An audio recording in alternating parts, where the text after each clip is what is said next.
শ্রী গৌরহরি এই কলিকালে সুধাম নবদ্বীপে এলেন কেন?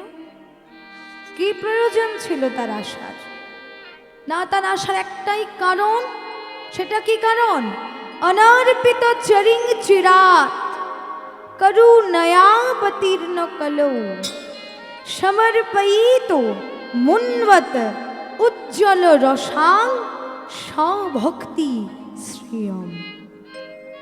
হরিপুরট সুন্দর দূতি কদম্ব সন্দীপিত সদা হৃদয় কন্দরে স্ফুরতুব শ্রী শচী নন্দন। অর্থাৎ অনর্পিত শব্দের অর্থ কি? অনর্পিত এই যে শব্দটি, এর অর্থ কি? খুব মন দিয়ে, খুব মনোযোগ সহকারে শুনতে হবে। অনর্পিত মানে যেটা কোনোদিন